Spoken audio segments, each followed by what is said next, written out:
Islam means surrender to Allah, as in not surrender to God. If you can actually understand who God is, who we are, and how to surrender to Him. Because this promise of the Jannat, the 72 hoors. The whole world is pretty nonsensical. This human life is a very rare opportunity to escape the cycle of birth and death and to understand who I really am. And still, these Abrahamic religions, they don't believe in it? Largely they don't. Srimad Bhagavatam talks about, the various planes, lokas. This body is chemicals, brain is chemicals, but I am not chemical. They say that we're just chemicals, but where does desire come from? Where does love come from? Where does hate come from? It's not in the chemical. Life means the spiritual principle.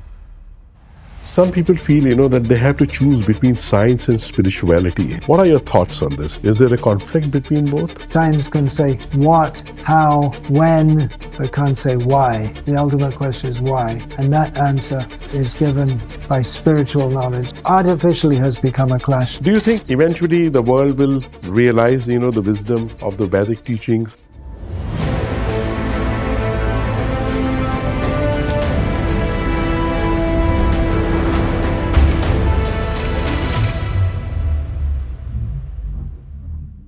Swamiji, you travel around the world. Okay. Yeah, I do travel quite a lot. Well, you do travel, a lot, So, and you observe, those places, their society, their culture, and you've been living here. You've been following, you have been living the bliss of Krishna consciousness, which is so important, which is priceless. And this is, I'm asking from, the point of view of the audience. What I'm asking, the answer to this, might give a lot of clarity to them. If you have to tell them, what are the things that they need to be careful about? What are the things that they should definitely follow, about their own culture? What are the dangers of blindly following, the other culture or, the other way of lives, If you can just... Okay, practical things everyone can do while living in the modern world today, which will help us to develop our spiritual vision.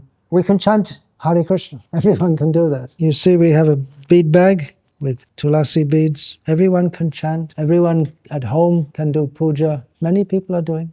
Anyway, one of the books I wrote, what is that? A Beginner's Guide to Krishna Consciousness, gives a lot of practical advice. If we say we should respect the elders, that might sound a bit vague, but here in this book, there are practical directions on how we eat. We should eat sattvic food offered to Krishna that will help to purify the consciousness. We'll feel it. It's not just some imagination. This is something going on for millions of years. So you may think, well, what difference does it make? You eat food and that's it. So you eat food, you digest it, and that's it. But we understand from the Vedic scriptures that food, it's not just some chemicals that go into our body, but consciousness is connected with that.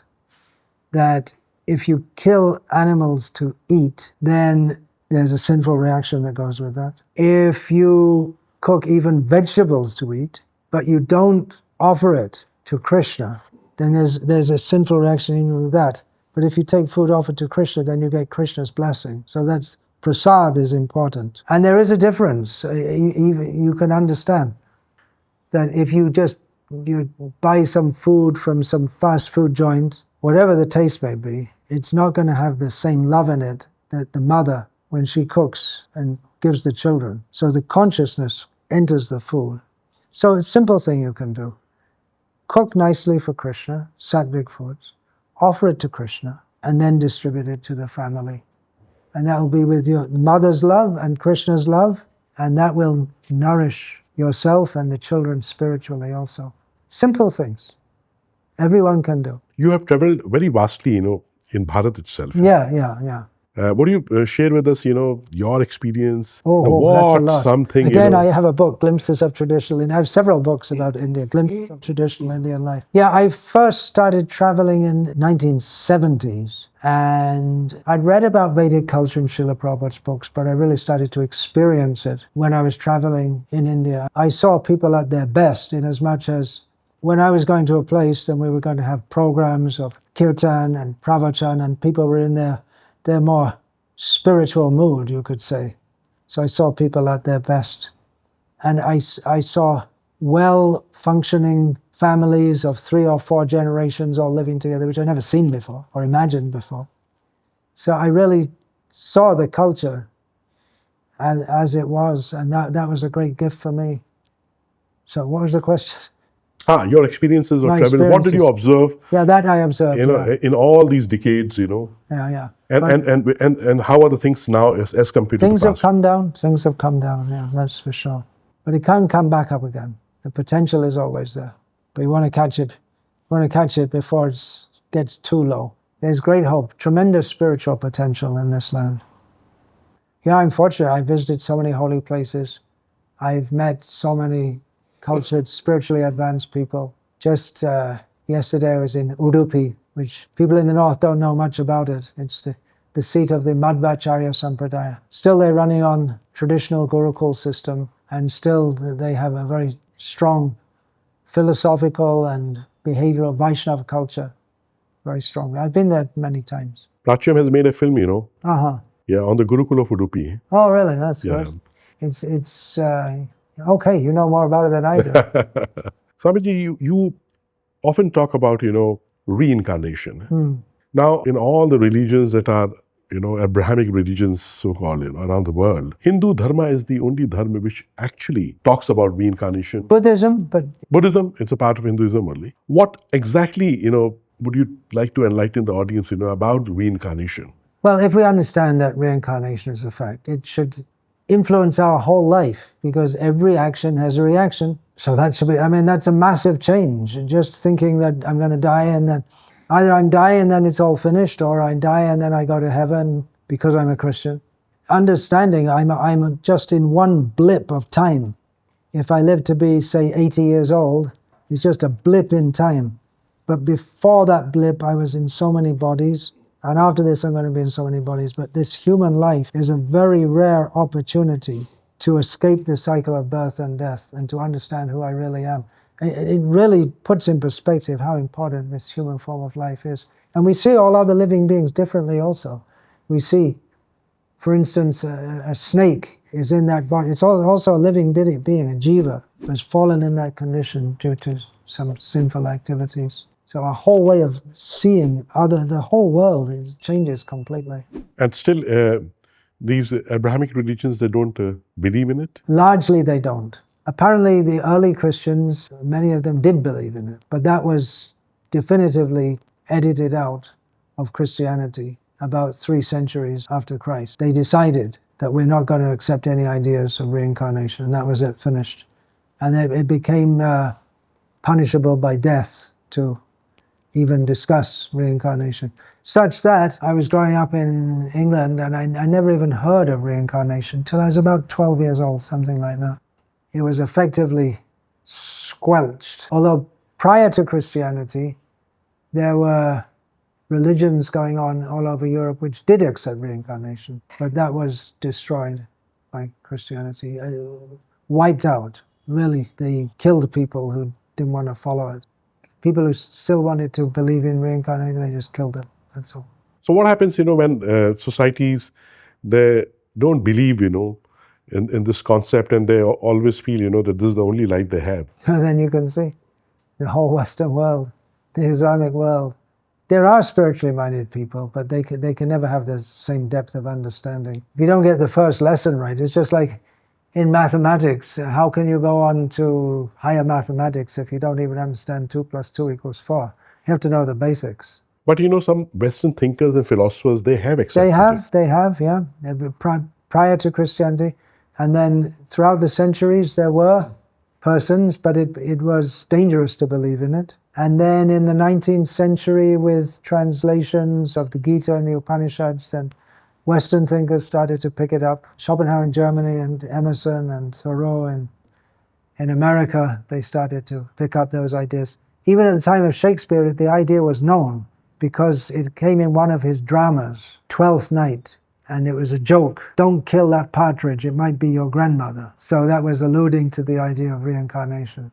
So there's knowledge might have been there, but at least by the time I was born, it had been largely edited out of the mainstream consciousness. But it came back again, and it's back strongly now. It's back strongly but there's deliberate ignoring of it. In other words, people have heard about it, but it's just one of the things they've heard about among so many other things. Just like that, you told me you'd seen that film, Audrey Rose. Yes. That was, what, about 25 years ago, something like that? Yeah, more than that. More than that. A film based on a real-life story of a reincarnation case in America. So people see things like that, they hear about it, but it's just one more thing in the barrage of sensual impressions they get, and they don't think seriously about it. But we, who are trying to present the Vedic culture, should very strongly present reincarnation is verifiable. You should take it seriously, understand it. This can be epoch-making. This can change everything. It should change everything, the way people see their lives. The way I see it, most Hindus don't believe in reincarnation either. Theoretically they do, but if they actually believed in it, they wouldn't lead their life the way they're living it. They'd be a lot more careful. What do you think? Absolutely. Any cases, that you can recall, where you had seen evidences of... No, I haven't. There probably are some cases, but the thing is, people tell you things, but you just take it as so normal, you don't remember it. You know what I mean? Like someone tells you, yeah, I know, one of my godbrothers told me that in his, I think he'd done a Brigu reading. They have yeah, you know that. Okay, you know so many things. Most people don't, but so that in his previous life, he was a sannyasi and a yogi, but he insulted his guru, so he had to be born again. So I'm very careful in this life not to do any such thing. But yeah, that's, as you asked me, it just comes to my mind. But there must have been so many. And we see that parents tell me, oh, my child, he's picked up all the bhajans and can play the mridanga very easily. Yeah, it must be continuing from previous life. He's born in your family. Why? Because you're devotees. But there are many cases which you can find on the internet of so many stories of Yes. Jim Leininger, Mississippi in the USA, in a Christian family, who at the age of 3 or 4 is screaming in his night in horror every night, and then he's describing how he's killed in a US Air Force bomber that's being shot down by the Japanese, and his parents didn't know what to make of it until someone suggested he's experiencing a previous life, and they never even imagined such a thing because they don't have it in their culture. And then it was checked out. He was saying the name of in the bomber, the teammates, the other members of the crew, the name of the plane, and it was verified. Very, very obscure details from history. He knows the nickname of some of the crew members, and the crew members, the details are found out, the name of the plane. When you have things like that, how else can you explain it except reincarnation? And there are at least actually there are hundreds of such cases documented, but in many of the cases you could say, well, maybe it's this or maybe it's that, and you can say maybe to explain it away. But in cases like this, you can't explain it away. Actually, there are so many cases. There's someone... this hypnotic regression is not considered a very good evidence, but if in hypnotic regression you have someone speaking some dialectical language from 300 years ago, which practically no one in the world can even recognize it, and even the person who's speaking it in hypnosis doesn't know what they're saying, and they speak in a completely different kind of voice, then how do you explain it? The obvious explanation is reincarnation. And Swamiji, Srimad Bhagavatam talks about, the various planes, lokas, Yeah. If I have to ask you, what happens, to the soul, once this body is left behind, how would you explain that, how long will it take for it to take birth again? It'll be different in different cases. Yeah, and what it goes through. Can you just... Well, it's different in different cases. Because at every moment we're doing something, we're saying something, and there are sanskars forming in the mind, and it all coagulates at the time of death. Yang vapi sram bhavam tyajanteva kalivaram tam tam evaiti kaunteya sada tad bhava bhavita. Whatever our consciousness at the time of death, that forms our future. And the consciousness at the time of death is formed from everything we've done and spoken and thought during this life. So it's extremely complex. So what our future will be unique for each individual. But the basic outline is there. Udvanga chanti sattvasta. If we're in sattva gun, we go up. Madhye tishtanti rajasa. Those who are in rajagun, those who are in sattva gun means those who live a very pure life. In rajagun, those who live a very sensuous life. They stay in the middle. And jaganya guna vritista adhoga chanti tamasaha. Those who act in tamagun, in ignorance, cultivating qualities like violence, hatred, or just dullness, and then they have to go down into lower species. So that's the general outline, but every case is different. It's extremely complex. Gahana karmano gatihi. It's difficult to understand each, but astrologers, competent astrologers can give some idea. So you absolutely believed in this, that there's a continuation of life, the past life sanskaras, We should believe, Yeah. So, especially there's evidence there, and it makes sense. Yeah. So do you think, if this incarnation...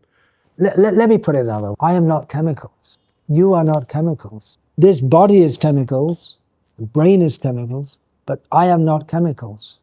They say that we're just chemicals, but where does desire come from? Where does love come from? Where does hate come from? It's not in the chemicals. Life means the spiritual principle. So yes, it makes no sense not to believe it. Now, for the last, 25 years or so, there's been consciousness studies. But they're trying to explain it in terms of matter. And it doesn't work. There are dozens of theories about how consciousness is produced of matter. But it's not produced of matter. So they'll never find a solution. They should just accept consciousness is a different type of energy altogether.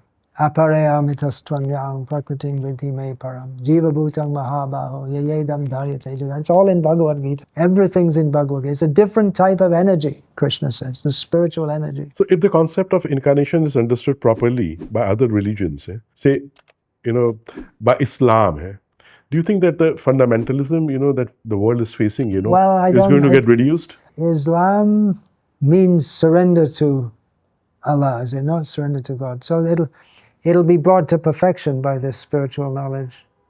If you can actually understand who God is, who we are, and how to surrender to Him. Because this promise of, the Jannat, the 72 hurs, and, What about them? Their only job is to satisfy you? And, that dream, of the other world. There's got to be a better understanding of the ultimate highest goal. The ultimate highest goal is to live in love with God. I mean, sex isn't the highest. I mean, really? That's all you want to do? But hypothetically, if this understanding comes, because it's a very powerful concept, it's so true, it's so, It's so so logical, true, but not everyone will get it, because you have to be sattvic at least. There has to be some measure of sattva gun to be able to understand it. It does make complete sense, but then the whole world is pretty nonsensical. Just give that example again. People think you get more money and you'll be more happy. And everyone can see it's not true, but still they believe it. So common sense is not very common. So along with giving this knowledge, we also have to do a lot of chanting of the holy names. People can hear the holy names. That will help to purify them. Even if they don't want to be purified, just by hearing the holy names of Krishna again and again. That's why Chaitanya Mahaprabhu, he would chant the holy names in public. And Srila Prabhupada sent his devotees all over the world chanting in public. Just by hearing the holy names, people will become purified. Then they can begin to understand. If they don't understand in this life, they can pick it up in the next life. It's a very, very powerful process. It might seem like it's just some sentimental singing and dancing, but it's very powerful. Otherwise, how can people just completely change their lives and become purified and give up all bad habits? But Swamiji, there are people, who do this, and yet they don't change in their lives. Their transformation doesn't happen. There are, in all such organizations, there are people, who have been doing this or claiming to be doing this. But yet they do not change. What is the reason then? Well, an example is given by our Param Guru, Srila Bhaktisiddhanta Saraswati. Now, it used to be common in Bengal, because there are so many rivers, that people would travel by boat. So there was a story that one family, they were going to another village by boat to attend a wedding. So they got in the boat just before sunset, and the boatman is supposed to row all night, and by the time the sun rises, they should reach the other village. So, okay, everyone gets in, they get ready to sleep, and the boatman starts rowing. And he's rowing all night, and they wake up just before dawn, and when dawn comes up, they find they're in the same place. What happened? They've been working all night. Well, he forgot to untie it from the post. So if we don't give up that attachment to sense gratification, bhoga aishvarya prasaktanam, attachment to bhoga and aishvarya, then we won't progress. You can, if we don't have the right attitude, if we come to Krishna consciousness with ulterior motives, I'm going to enter this organization and I'm going to get a good post and I'm going to get money and respect. We may get money and respect, and we may get the blessings of Krishna in some ways, but we won't get spiritual advancement. So that's there. That will always be there. Chaitanya Mahaprabhu warns about that. About labh, puja, and pratishtha. If we do Krishna bhakti with the aim of people will respect me, people will give me dakshina, I will live very comfortably, very nicely. If we have this motive, then we may get labha, puja, and pratishtha, but we won't get Krishna prem. So that's going to be there. Actually, in every spiritual organization, it's practically guaranteed that people who want some material benefit will take the post. And those who are more spiritually interested, they're not interested in big positions. So it's practically guaranteed. Now, it's not to say that everyone in a post is materially motivated, but there are people who are going to enter a religious organization with material motives. And they know how to play the game and get what they want. And it's going to be there. It's difficult to stop that. Some people feel, that they have to choose between science and spirituality. What are your thoughts on this, Is there a conflict between both? There is a conflict between the general scientific worldview that's prevalent nowadays, that everything is to be understood through science. And if we can't measure something, or we can't give a scientific theory on it, then it just doesn't have any meaning. All that is within... We can't say anything's real unless we can scientifically explain it. So that kind of science conflicts with religiosity because it's, at the outset, opposed to it. It unscientifically takes a materialistic worldview. Because it's not scientific to say that only matter exists. It's not a scientific statement. So that kind of science, or that attitude, is from the very outset opposed to any acceptance of any spiritual dimension. Otherwise, science is for analyzing the world, and spirituality is for explaining the whys. Why? Science can say what, how, when, but can't say why. The ultimate question is why. And that answer is given by spiritual knowledge. So it need not be a clash, but it artificially has become a clash. Even in the Western world, it wasn't originally a clash. Isaac Newton, for instance, said, he had the idea, and all scientists at that time thought that by analyzing nature, they could better show the glories of God in setting it up. But later, atheistic worldview came in with, beginning with, where does it begin? Occam's razor. That he was a Christian monk. What was his name? John of Occam, who said that if we can, Occam's razor, you don't, if you get a simple explanation, don't go for a more complex one. So the idea is that we'll keep our explanation simple. Well, that was later applied to the scientific method. And then Francis Bacon really framed the scientific method of hypothesis, observation, hypothesis, experimentation, conclusion. It's a whole history. And then Darwin's ideas ruled out the need for belief in any higher dimension of any God. It didn't fully rule out, but applying Occam's razor, then seemingly you didn't need that. Although some Christians now, especially some Christians with a solid scientific background, are using science to show that the conclusion of atheism, to conclude from science that there is no God, is unscientific. This Discovery Institute in Seattle, they're doing that. They're doing it very well, actually. But then what happens is, then they come back to the same conclusion that you have to believe in the biblical or the Christian concept of God. And that will give atheists more reason to reject spirituality, because they don't want to go back to what they see as a medieval Christianity. So with science, they're bringing up, by showing that there are so many constants within the universe, it cannot be by chance, or by serendipity or whatever. There must be intelligence behind it, and that intelligence is God.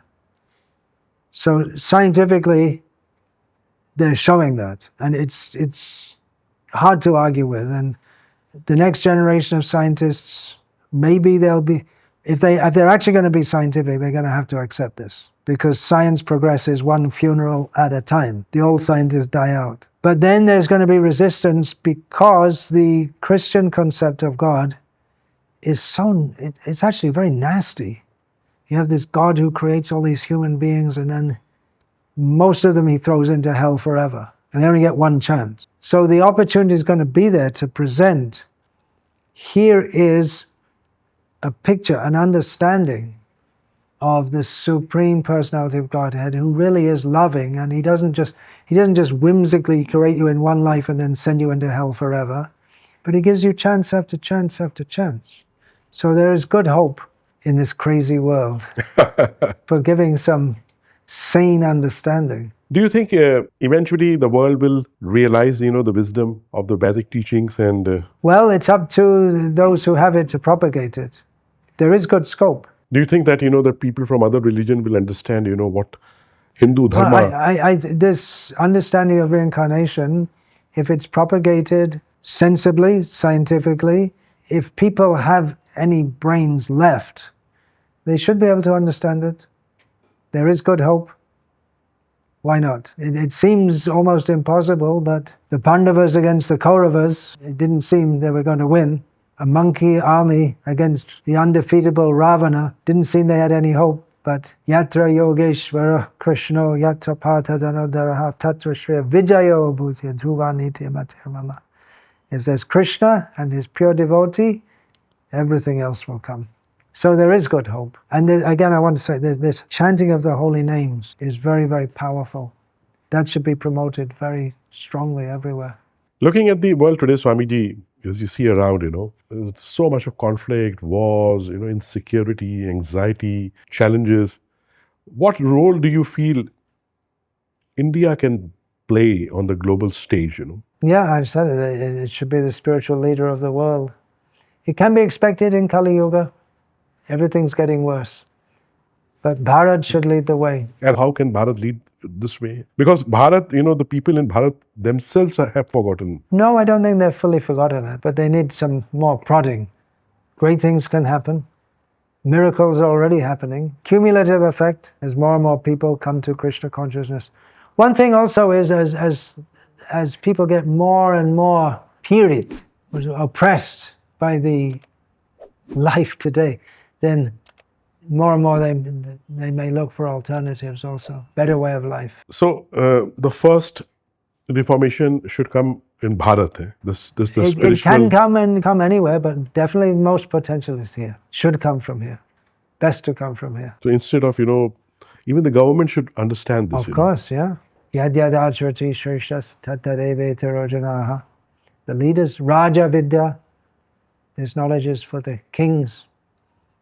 They can take the lead. How do you feel, Swamiji, when you look back at your life? Should have done much more. Should have lived better. But I'm happy. I'm so grateful I came to the lotus feet of Srila Prabhupada. And when you see, the world that you left behind, when you go there and when you see, what do you feel, Yeah, Britain's very different to what it used to be also. But I don't see it as, I don't really feel any particular relationship with it. Yeah, I feel also they need Krishna consciousness more than ever. Everywhere it's needed. So do you think, in these times, it is really needed, Krishna consciousness? It's always around? needed, but never more than now.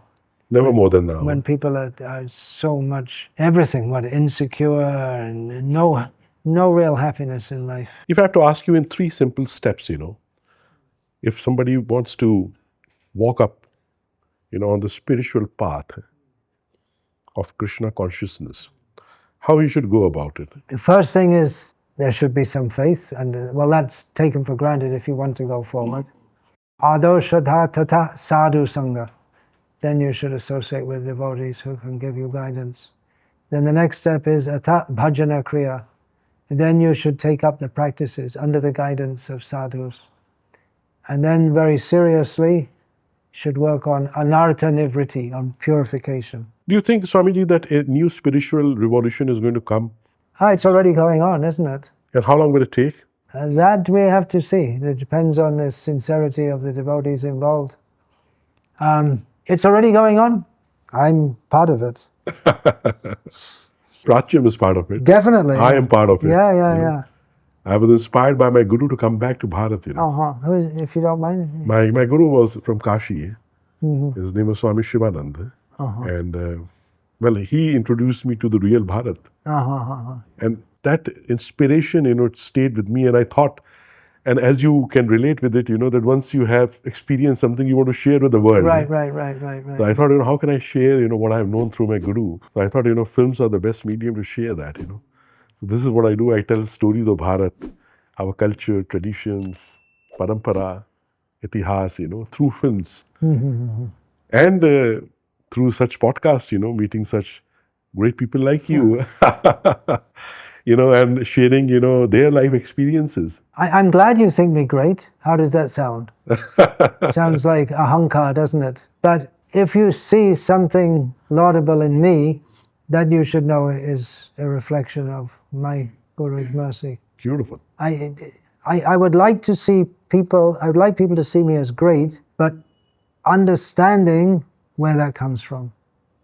It's not me, it's Jogata bichare kichu nahi pai tomara karuna sha. If you examine me, you won't find anything, but Guru's mercy is everything. I'm made of that. If there's anything good in me, it's all Srila Prabhupada's mercy. Same with me, I feel the same. Guru kripa hi kevalam. Absolutely. Swamiji, you have authored more than 20 books.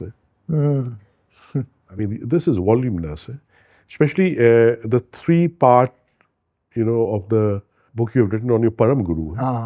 Would you tell about your Param Guru a little bit? A quick pause. Every story we create at Prachyam is born from deep passion for Bharatiya culture and heritage. To help us continue this Anushthan, please be a part of this.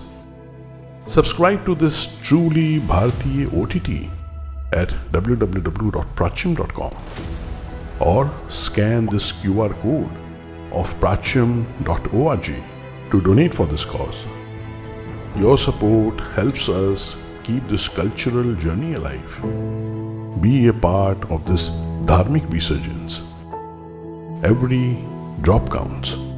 Now, back to your experience. Jai Shri Ram. What shall I say? He was a Vaikuntha man. That's what our own Srila Prabhupada said when he was asked. He really embodied the Padma Patramivambasa. He lived in this world, but he was just not part of it.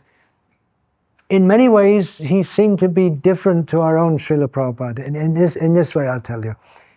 Because our own Srila Prabhupada, he went among the hippies in America, and his approach was something like this. Come with me, it's easy, let's go together. Whereas Bhaktistan Saraswati, our Param Guru, he stood as if above and said, come up. Now that's a very rough example. He was majestic. Simple sannyas in his clothing, his food, everything, but the concepts he spoke were high, so high, and the language he used was very Sanskritized Bengali, long sentences, very complex, and sometimes I've shown his writings to educated Bengalis and they have a hard time following it at all. Very, very philosophical, but at the same time very compassionate. Otherwise, why did he do what he was doing? But he was a fighter. He stood against all bogus ideas very strongly. He wanted to clear out all misconceptions from the world. And how did you, so you learned Bangla, to understand this? Well, I first learned Bangla not exactly to understand our Param Guru Dev, but I'll tell you how it happened. It was, I was in West Bengal and I was moving among the people. We didn't really, there were a few of us from overseas, but we were going place to place selling Srila Prabhupada. We'd just show books to people and say, Dekun, please have a look. And just a few words. We didn't really think to learn Bengali. But then I was hearing Bengali all the time. And then one morning in our Kolkata temple, we were singing the bhajan in Bengali, and I realized I understand all the words.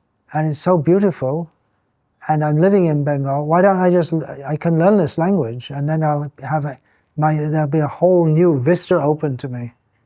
And then, so I made a conscious effort to learn Bengali. But it mostly came by traveling in villages and just speaking with people. And I picked it, and it's a great boon for me to know that. And then later, I thought that our Param Guru Dev's disciples, still a few of them are still in this world, so let me go around and interview them and collect any anecdotes. And that was just an idea to get a few anecdotes, and over the years it just grew and grew and grew. And I had no idea I was going to come up with 3 huge volumes. अगर मैं पूछूं, अगर परम गुरुदेव के बांग्ला में कुछ quotes हैं जो आपको बहुत इंस्पिरेशनल लगे हैं, Bangla quotes. हाँ, तो वो थोड़ा सा बांग्ला में बताइए और थोड़ा एक्सप्लेन करिए। চেষ্টা করেও না ভগবানকে দেখতে, সেই রকম কাজ করো যাতে ভগবান আপনাকে দেখবেন. Do not try to see God, but act in such a way that God will want to see you. Beautiful. और कोई याद आ रहा है? ঠাকুর দেখায়া পয়সা সংগ্রহ করা থেকে রাস্তায় ঝাড়ু মারা ভালো.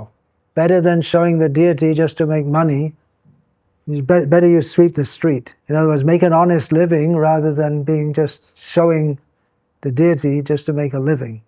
Don't use religion just for filling your belly. Beautiful. और कोई याद आ रहा है? অনেক আছে নেই মামা থেকে খানা মামা ভালো. I think that must be in all language. Better than having no uncle is to have a one-eyed uncle. It must be something like that in Hindi, Marathi also. So he would give a spiritual perspective on all of these. Those are very simple things, but generally his language was very complex. Yeah, his very, very, very high language. It's all in English, this book. And now, another one, he used to speak of Jatra Dole Narada. People are playing the role of Narada in a jatra. The Bengali jatra means the village drama. And he would refer to cheating religionists, people who dress up, playing the role of a sadhu just to get money and all these things. So he'd call them Jatra Dole Narada. Beautiful. And now something about Srila Prabhupada ji. Oh. What do you think, the essence of his teaching was, what, was something which really inspired and still continues to inspire you, motivate you?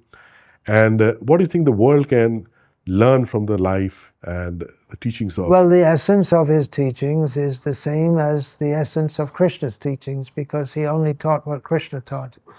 The ultimate goal is to love Krishna. That's the ultimate teaching of Bhagavad Gita. Manmana bhava madbhakto madhyaji mang namaskuru. So that was his teaching, and he exemplified that. That was seen in everything he did. Everything he did was saturated with love of Krishna. So we're trying to follow in his footsteps. Krishna she toma, Krishna dite paro, tomara shokati achi. Amito kongal, Krishna Krishna boli, dai tava pache pache. We pray to him, Krishna is yours. You can give Krishna. You have the power to give Krishna. So we're just running after you, calling out, Krishna, Krishna. give us Krishna. Is there some aspect of his teachings which you feel is still misunderstood today? Practically everything is misunderstood because he goes against the current of the world. His teachings, the teachings of Bhagavad Gita, the first teaching is you're not the body. The body is changing, but your internal spirit soul. He emphasized this again and again and again and again. Because if you can get this right, then you can get your whole spiritual life on course. But people misunderstand. His social teachings about Varnashram are yet to be implemented on a large scale. That can give proper social direction to the world. Yeah, I think it's widely misunderstood. Because if people think about this movement, they think oh, just some sentimental singing and dancing. That accusation was given to Chaitanya Mahaprabhu in Varanasi when he went there. But then he sat and discussed Vedanta and established that simply to want mukti without Krishna consciousness is incomplete. Mukti, what that means, now we're in a negative position. Birth, death, old age and disease. Janma, mrityu, jara, vyadhi. Mukti, the general idea is you come to some neutral platform. So you come from minus to zero, but you should go to plus, positive, divine love, divya prema. So it's not simply sentimentalist, but it's based on Vedanta. The ultimate teaching of Vedanta is to chant Hare Krishna. So that's always going to be misunderstood. That misunderstanding is going on from time immemorial. There's a general tendency to misunderstand among the baddha jiva, the conditioned souls. The general tendency is there to misunderstand. What do you think if Srila Prabhupada had to come today, what he would have to say about today's global condition? He was saying the same thing, it's just intensified. He would talk about cat and dog society, Ravana civilization. He was very, very strong. And things are worse now. In the 1970s, the older generation were complaining at how bad the younger generation are. And that same younger generation, they've brought all their distorted values, and even they think the present generation is worse. Those things are getting worse. But the message would be the same, for sure. But still you feel, that there is a spiritual undercurrent which is prevailing around the world? Yes. Yeah. So do you think that, there's a spiritual revolution which is slowly ebbing up? These books are like time bombs. We've distributed millions all over the world. Gradually people will pick them up and start to read them. There's so many cases. Even myself, the first book I got, I was living in a rural area in Ireland at that time, and there was a shelf of books, and I saw this book, and I took it out, and I asked, can I read this? He said, sure. It was a new book, and people, when they start to read, and then they fold the page to mark the place. So it was folded on page 1. They got the book, they weren't interested. I read the book, and and there's so many cases like that. There's so many cases. Someone's walking on the street in London, and when it rains, and then something catches on your shoe, some little piece of paper, so some piece of paper caught on his shoe, so he went to take it off, he just saw it said back to Godhead, a little piece of paper like that. He thought, what's that, back to Godhead? That sounds strange. It's the magazine of our movement. And he saw there was a whole paragraph. He read it. He thought, well, that's very interesting. So he kept the piece of paper, kept it in his wallet. And after some time, someone approached him on the street with the whole magazine, Back to Godhead. He bought that and read that and went to the temple and became a devotee of Krishna. There's so many examples. I could tell. There were so many miracles. One of our prominent devotees, his mother was an atheist, but he used to send her Srila Prabhupada's books, and she used to keep in the garage. When people, in America, people don't want something, they keep it in the garage, and it just gathering dust for years. She was an atheist. Then she got cancer, which in those days usually meant finished, but it takes a little time. So then she thought, maybe I should have a look at those books, and she did. And before she died, she took to Krishna consciousness. There's so many miracles are going on. These books, they're out there, they're going to do their job. Like you say, it'll get to those who it's meant for. Beautiful. Time bombs. You don't know when they're going to go off. If there is one truth you feel that the society most urgently needs to hear, but is resisting, what would that be? Yeah, you're not the body. You are a spiritual being. You have an internal spiritual relationship with the Supreme, who is ultimately the Supreme Personality of Godhead. Understand that you are not this body. This body is chemicals. You are more than chemical. Find out more. It's not just one thing, but you can give one message, but the message is to start. First of all, understand you need to go on a spiritual journey. You better get started. And everything will develop from there. Another important thing to understand is that you don't have to be just like this to undertake your spiritual journey. Wherever you are, whatever your present situation, you can start it. Because spiritual knowledge is meant for everyone. It's not just for people dressed like this. It's meant for everyone. Like Adi Guru Shankaracharya said, Chidananda Rupam Shivoham Shivoham. Well, yes, Chidananda Rupam Shivoham in the sense that I am auspicious by nature. But exactly the personality of Shiva, I can't say I'm that. This is the great divide between Advaitavad and Vaishnav. I don't want to be God, nor can I be God. I want to love God. That's a more pleasing experience for the soul. We are coming towards the end of this, and these will be just rapid questions, and you have to give short answers, whatever comes to your mind. Yeah. Reincarnation.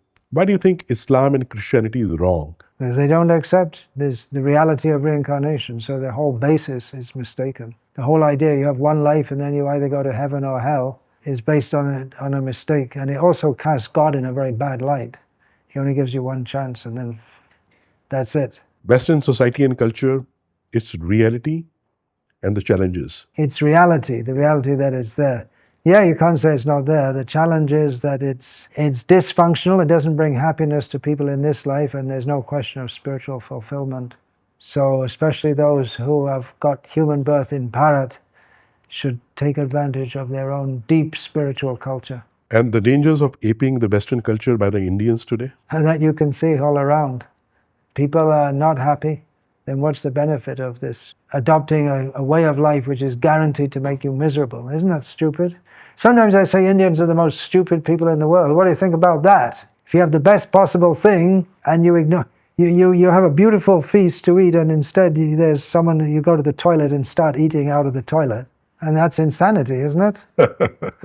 Your thoughts about Bharat? Yeah, I really want to see people of this land live up to their potential. I didn't come to this land to see the big buildings and JCBs scraping up the earth. I came for the sadhus, for Vrindavan, for Ayodhya, for Ganga, for Yamuna, for the spiritual culture. That for me is the real India. And your thoughts about Hindu Dharma? Hindu Dharma is a misnomer. This word we won't find it in the Vedas. And if we say Hindu Dharma, it makes it we think of it as something sectarian. Really, you know very well, the word is Sanatana Dharma. What is our eternal position? And what we call Hindu Dharma is a box that's been that we've been put into by Western box makers. Otherwise, there's no idea of Hindu Dharma. There's Dharma and Adharma. The essence of your teachings? Essence of my teachings is not my teachings at all. Truth is truth. And if I have to say anything different from that, then it's meaningless. So we accept. Sarvametadritang manye yang mang vadasi keshava. What Krishna speaks in Bhagavad Gita is perfect. We accept that. And we try to repeat that. Your thoughts on Guru and Guru Shishya Parampara? Yeah, without Guru, then we're a ship without a rudder. We don't even know where we're going or how to go. Absolutely needed. Guru Shishya Parampara, yes, that should be properly maintained. And lessons from your travels in Bharat? Yeah, I've seen the culture that I've heard about. I've seen how it's still being practiced, even after so many thousands of years. I've also seen how it's being lost. So better stick to the real culture. And what are some most unique things, about Bharat? Actually, Srila Prabhupada, he said once, we should make the whole world India. We want to bring this culture everywhere. But it's still, that's so strong in Varanasi daily, Ganga Puja, in Haridwar, in Rishikesh, in Mayapur also now they're doing daily Ganga Puja. This kind of thing we won't find in other places. We should establish it in other places. It's appreciated in this country. Sankirtan is largely appreciated. In other countries, they just think it's some silly entertainment. But in the West also now Sankirtan is getting very popular. Among some people, yeah. Now I've seen, some Westerners becoming, that's Kirtankars, and doing Kirtan. Yeah. So, do you think ये popular हो रहा है West में Kirtan? इतना ज़्यादा popular नहीं है, और भी popular होना चाहिए. और ऐसा होता है वो concert जैसे बनाते हैं कीर्तन. किंतु कीर्तन बेचने का चीज़ नहीं है. Actual कीर्तन मुंह से नहीं निकलते, दिल से. उसी प्रकार कीर्तन से पूरा समाज में क्रांति हो. और इसलिए हम बिना मूल्य जनता के बीच में जाना चाहिए. चैतन्य महाप्रभु जैसे कहते थे कीर्तन इस प्रकार करना. औषधि उसकी जरूरत नहीं है. और स्वामी जी आगे क्या plans है? What are the plans moving forward? What do you want to do next बहुत now? कुछ करना चाहिए. मेरे जीवन का अंतिम काल आया है. मालूम नहीं, शायद 5 साल 10 साल, ज़्यादा से ज़्यादा 20 साल. उस समय में यदि और कुछ पुस्तक लिख सकता हूँ अच्छा हो. और विशेषकर कि पुनर्जन्म होते हैं ये संदेश फैलाना करना चाहिए. मैं प्रयास करूँगा. बहुत सुंदर. हम आपके साथ रहेंगे इस प्रयास में. बहुत ही आनंद आया. संगे शक्ति कलो युगे. बिल्कुल. बहुत ही आनंद आया स्वामी जी आपसे बात करके. हरे कृष्णा. हरे कृष्णा. बहुत धन्यवाद. और आशा है कि हमारे प्रथम सत्र है और भी होगा. बिल्कुल होगा. बहुत ही अच्छा लगा. और मुझे पूर्ण आशा है कि जो हमारे दर्शक आपके इस पॉडकास्ट को देखेंगे वो उनको बहुत प्रेरणा मिलेगी आपके जीवन से. आपका जो अद्भुत उत्कृष्ट कार्य रहा है भगवान कृष्ण की चेतना को लोगों के हृदय में मन मस्तिष्क में जागृत करने के लिए बहुत बड़ा कार्य है. आपका जो समर्पण है अपने गुरु और परम गुरु के प्रति ये भी अद्भुत है. ये भी बहुत प्रेरणा देने वाला है. और आपकी जो जीवन यात्रा रही है उससे भी लोगों को बहुत सीखने को मिलेगा. आप आए हमारे स्टूडियो में, बहुत ही आनंद की अनुभूति हुई. Thank you so much Swami ji. Your presence, your inspiring words have today really enriched our Changemakers show. So thank you once again. Hare Krishna. Thank you so very much. Jai Shri Krishna. Jai Shri Krishna. From the timeless Vedas to the valiant warriors, from the wisdom of the rishis to the dreams of a new Bharat, our civilization has never stopped inspiring the world. Prachyam, the world's first Indic OTT, brings the glory of Bharat to the world. 400 plus films and series. From history to heritage, from devotion to discovery, every story is an offering to our eternal civilization. From G20 to Tokyo, the world is witnessing the voice of Bharat rise again. बहुत बड़ी सनातन की सेवा हो रही है. ज्ञान का पुनरुद्धारण का कार्य है. Prachyam is doing an amazing job. 60 साल में हमने जो खोया को वापस लाने का काम कर रहा है. आपका ये प्रयत्न ईश्वर की आराधना ही है. Your contribution is not a donation. It is an ahuti in this Mahayagya of the Indic Renaissance.